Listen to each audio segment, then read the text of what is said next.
why do I, as somebody who taught fifth grade ELA for 10 years, need to go in and dissect and check behind using a lesson plan of a math teacher who has outstanding results in their classroom? So to me, why am I asking you to waste your time doing it my way just so I can check a box and say that I know that it's done when the results are there? And so I always say that if I come to your house and you cook me an outstanding meal and I think that it's one of the best I ever had, I don't need to see your recipe to know that it was a great meal, right? That's Cory Eckstein, principal of Redland Elementary School in Elmore County, Alabama. Over 4 consecutive years, he helped raise Redland's state report card score from 84 to 96. Rather than burdening high-performing veteran teachers with unnecessary compliance tasks, he cultivated a culture of trust, ownership, and excellence that translated into stronger results for students. One of my core values is teacher advocacy, that when a teacher is loved and when a teacher is supported and when they feel important and worth something, then they're going to go out of their way for the children in their class because they can. In this episode, you'll learn why trust, not micromanagement, is the foundation of high-performing schools, how highlighting strong teacher performance data can eliminate the need for burdensome lesson plan audits, and why reducing administrative demands allows educators to focus more time and energy on student learning. I'm Dr. Matthew Flippen, and this is Transformational Educators. Tell us a little bit about Redland Elementary School and the community that you serve. Yeah, so we're a small little community out in the middle of nowhere. We are part of the Elmore County school system. We're in the city of Wetumpka, but it's a small little community outside of the more, and I use this term loosely, urban area. We're all rural out here. But so it's we've got about 720 kids, K through 4th grade. And it's a high-performing little school, a lot of support from the community, a wonderful faculty and staff. It's a wonderful place to work. We have outstanding kids. I couldn't ask for a better place to be. And you've been there in that role as principal for how long now? The past year was my 5th year. So my first year here, I was the assistant principal. And in the middle, when I first got here, it was a K-6 school, 980 kids in the building.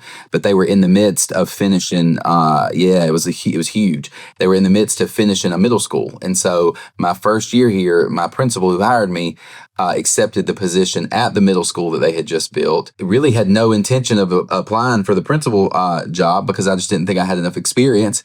But he said, I think it'd be a good thing for you to do, just so, if you intend to eventually be a principal, you want people to see you in that light, and it'd be good to, interview to get that experience. And so I did, and I didn't expect at all to get the job, but I did. And so I, after 6 months of being the assistant principal, I accepted the job as principal. And so from January to July, I didn't have an assistant principal. So I was the sole leader on campus for about 6 months with 980 kids and K-6 while we got ready to transition the 5th and 6th up to the middle school. So if for all the lack of experience I had as an administrator, I feel like I saw it all and learned it all in that 6 months that I was here on my own. I was going to say, that sounds like trial by fire.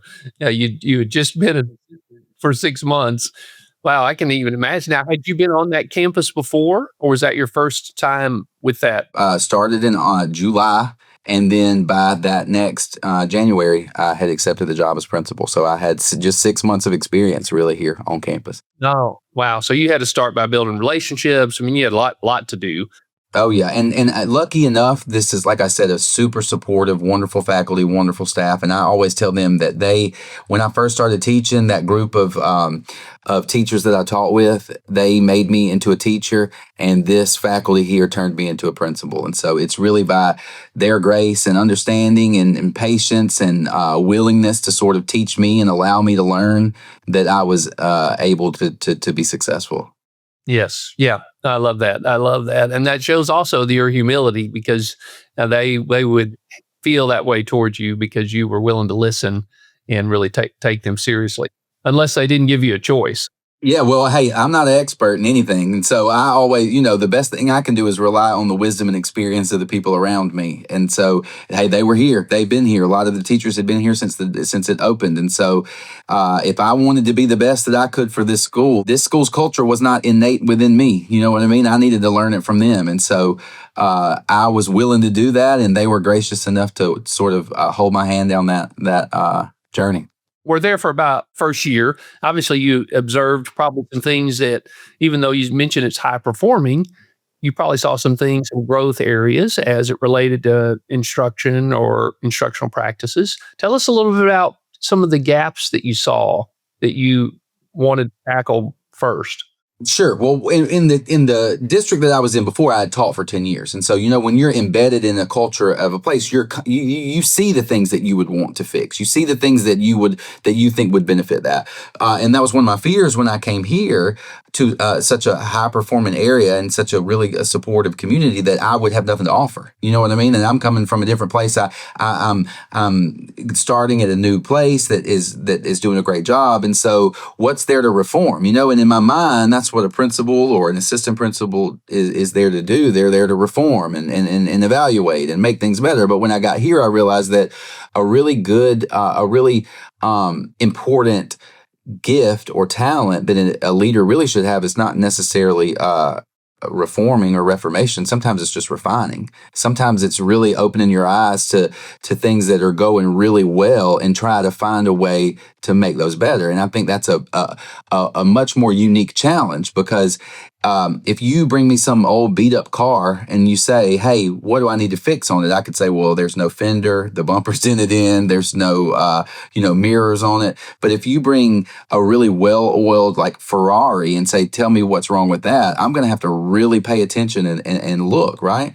And then I've got to convince you, if I find some sort of minor thing that nobody can see, I've got to convince you to still fix it, even though it still looks and runs really well. And so that was sort of when I got here, it was really looking for things that I could help refine, not because I just needed to make some sort of impact to be important, but if it was what was best for the kids, if we wanted to do a better job and to, in education, we've never arrived. And so it's important for us to realize that how can I still find it? And then the biggest challenge with that was, how do you ask people who work really hard and have really good results to dig even deeper and to work even harder and to find even better results when they're already working so hard? And so it was a hard balance to find. And I think that stems from kind of what we were talking about, just the willingness to learn from them and be supportive of them.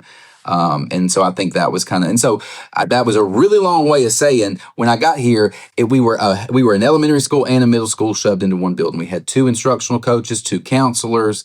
And so once the middle school was built and our 5th and 6th grade left, we could really focus on that early literacy and early numeracy and instructional practices that could be consistent amongst all of our elementary people, and not have 2 different sort of umbrellas that we were operating on. We could consolidate and really dive in, kind of like under a microscope, the instruction and what our expectation of that was. So tell me about that. What stood out as a concern as you looked into that? Well, see, and that's the thing. Nothing was a concern because it was a great school, but it was like the more time you spend in something, the more you're able to kind of see, okay, you know what I think we really need to do? If we're really going to, even though we're already a good school and we have great scores, if we're going to do an even better job, one thing that I really noticed was more explicit, individualized instruction for every child at our school. So not just the kids with an IEP, or not just the kids who are in tier 2 instruction, but what about the kids who are performing well? What specifically does that child need that's going to allow them to grow? What specifically does that child need? And that's hard to do. It's hard to ask that of a teacher, to really get to know each child individually and explicitly, and in sort of a diagnostic way, where you can look at them and say, hey, this is why they're struggling with this, or hey, they're excelling at this, so this is something that they need. And so what we really focused on was formative instruction that was consistent across the board, formative assessment, that was consistent across the board, where every single day we were able to diagnose what that child did well and what that child needed more of so that I could individually address their needs the next day.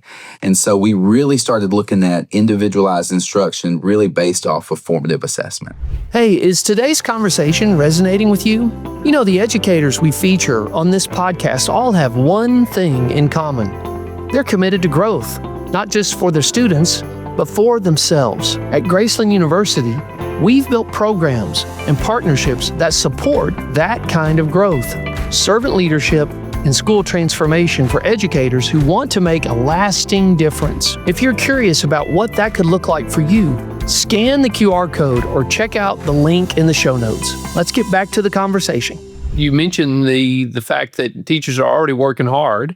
Did you do anything to free up time or generate space for them to do more individualized instruction? Yeah, I think one of my core values is teacher advocacy. And I really try to filter anything that I'm doing as a leader through my core values. And so one of the most important ones to me is teacher advocacy, because I say it all the time. The best thing I can do for any child in this building is to love and support their teacher.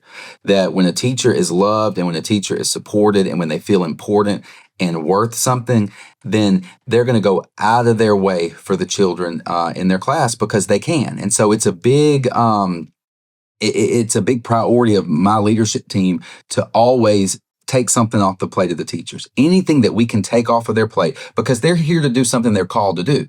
And it's hard for them because they just want to teach. They just want to sit with the kids and talk with them and show them the best way to do something and learn a little bit about what happened with them yesterday so they can relate that to the instruction. And they grow to love them and they grow to care about them and they grow to want what's best for them. But if they're bogged down in paperwork, or if they're worried that they're going to miss their kids, cheerleading tryout because they have to do, if they don't feel loved and supported, they can't make the connections that they need to. And so we're constantly trying to take things off of their plate, make sure that they prioritize their own families and what's important for them at home so that they can give their best to the teachers. So it's important for us to go in, take everything we can that we're able to off of their plate so they can really focus on the formative assessment, so they can really focus on those individual relationships with each child. Was there something specific that showed up as you needed to take that off their plate in order to free up time? Into any trouble, but one thing that I did notice is that oftentimes teachers spend a lot of time on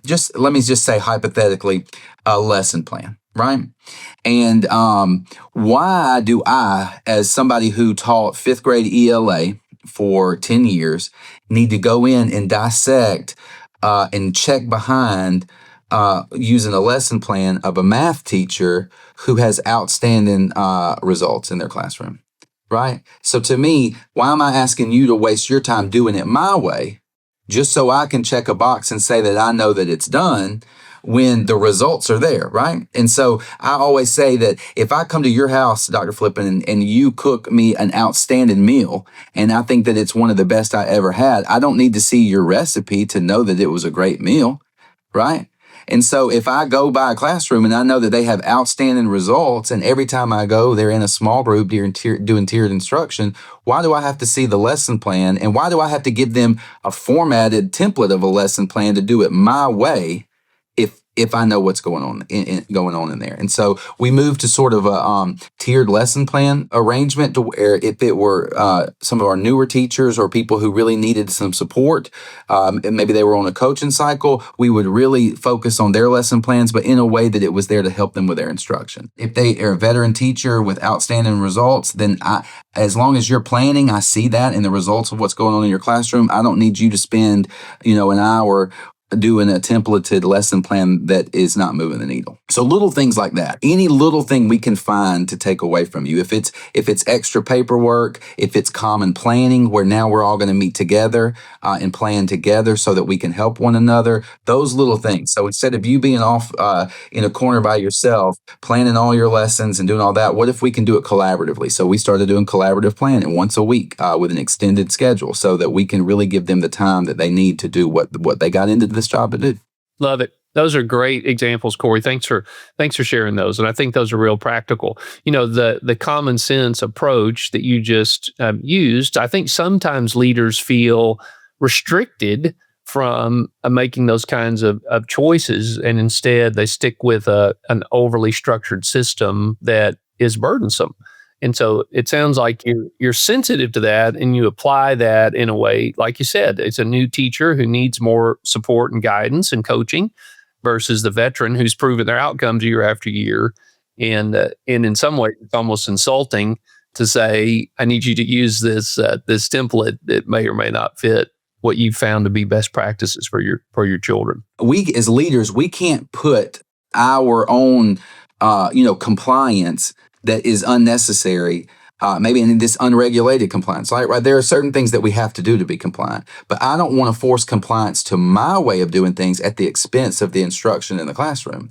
There are things, but I'm very lucky. Our central office is very supportive. And so I can go to them and say, hey, what about this? What if this is going to move the needle? What do you think about that? And they're usually, if it's going to benefit the teacher, in my experience with the people at our central office that I've worked with, they want us to do whatever we can to help the teachers be supported. So I feel lucky in that sense as well. Yeah. And I think, the way that you go about building trust and rapport, I mean, obviously showing honor and respect for your staff, I think, and then that proves results, right? And then when you treat people in central office with that same dignity, honor, and respect, and you ask for permission to experiment, right? They're more likely to have some leeway for that. Obviously, you're going to follow it up with data that shows whether it worked or not, and then move forward from there. When we think about that and the data process, I mean, when you're trying to collect and make sure you're fair across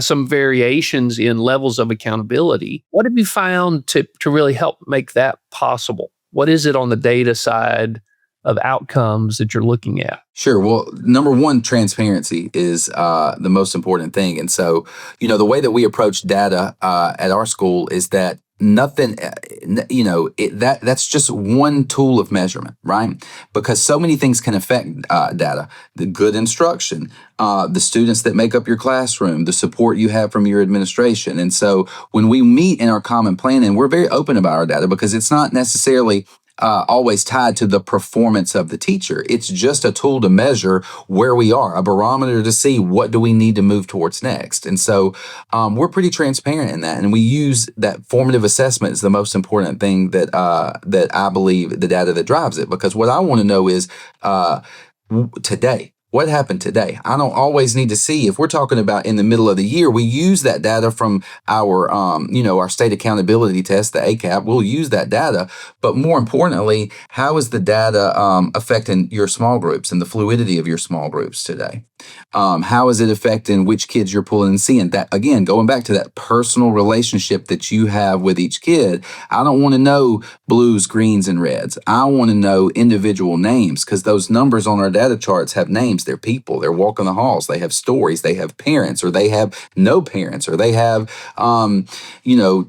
trouble or issues or whatever it is, and all that folds into it. And so the accountability for us really comes from the individual data that we have every single day. Your formative assessment, we use STAR last year as one of our diagnostics. So the STAR that we're taking middle of the year, beginning of the year, end of the year.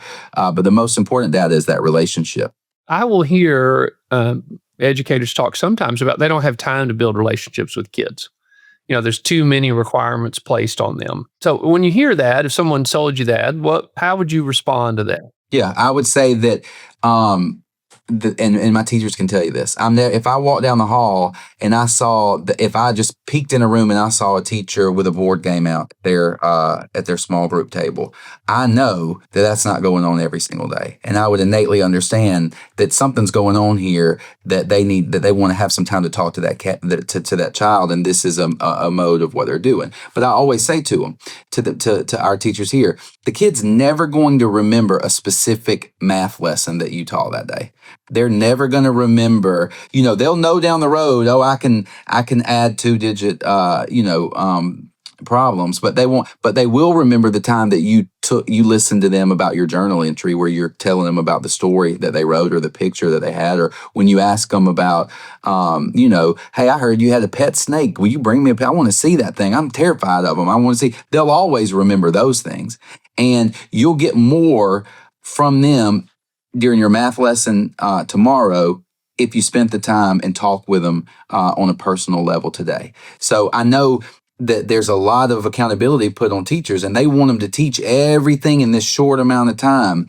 But if you can take the time to get to know them and build that relationship with them, you're going to get more out of them in your lesson tomorrow than you would if you never did that. You may not have time in the middle of your math lesson, but you can always squeeze in next to them at the lunch table. You can always walk around the track with them at recess instead of, taking a break and sitting. And so I want teachers to have the time where they sit and eat lunch, but there's always time that you can find to hang out and build relationships. A lot of times with my teachers during their planning, I'll go down to their room and hang out with them and talk with them and say, how's your kid? I know you said your mom was sick. How's everything going with that? And so a lot of my time sometimes is just spent going around during their planning and checking on them and asking them how they're doing, or going around in the morning. And I get more out of their performance as an educator because I spent the time and they know I care about them. So when they come to me and they look at me at 2 p.m, they got tears in their eyes and they say, hey, I have to go right now. Well, I already know that their mom's been sick, or I already know that their kid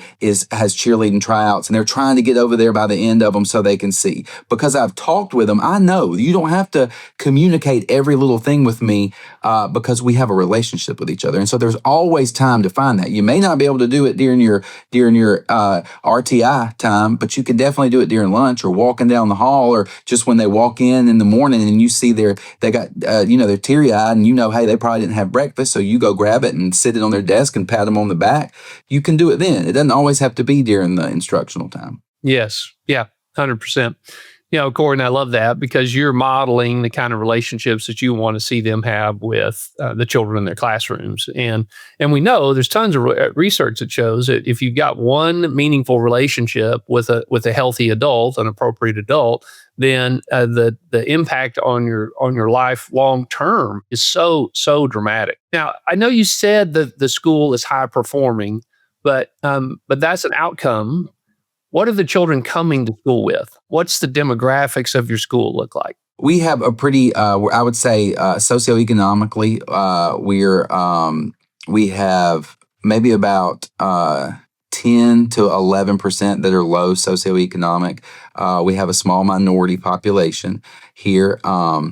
So our kids are coming to us mostly from families, mostly from supportive environments, but we know that that's what it all appears to be.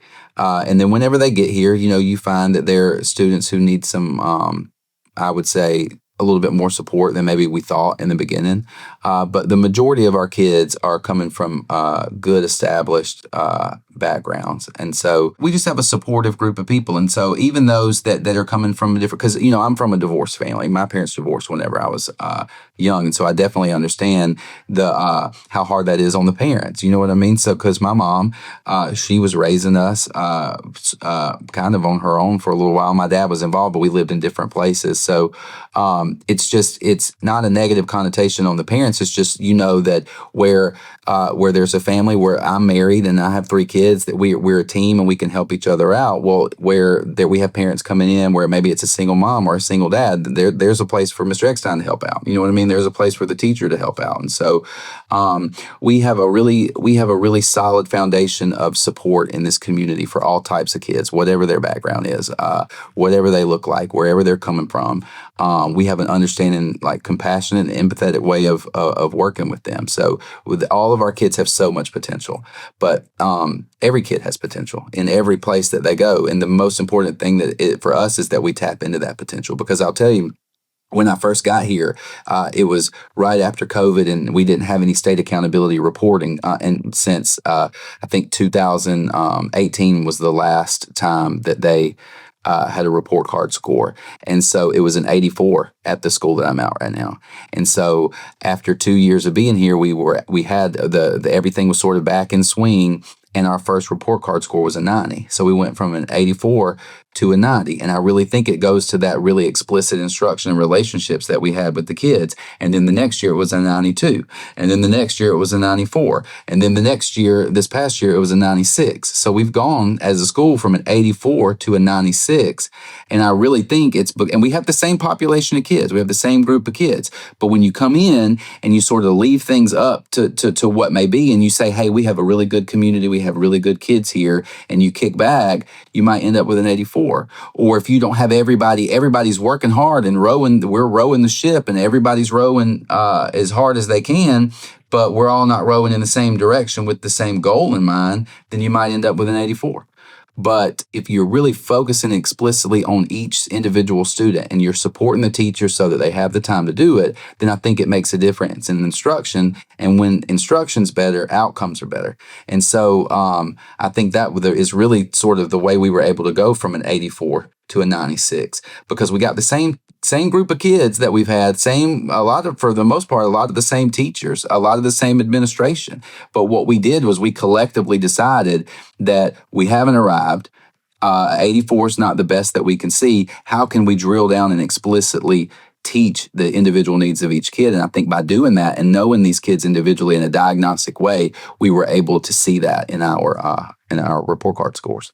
I love that, Cory.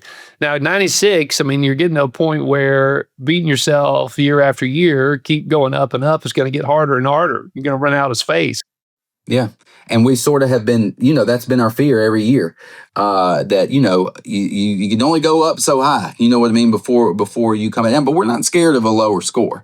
We're not worried because we know that our instruction's there. And so at this point, I feel like these teachers have kind of become an expert in what they're doing. And they're experts in the content, but now they're experts in the culture of their classroom. They're experts in a way to get out of the kids what they know that's in there. So if we go to a 94, a 93, a 96, all of that at this point, we know what we're capable of. All it would be is an indicator of what we need to adjust, because we know the instruction's there. And so, do I like having I'd like to have 110 if that were possible.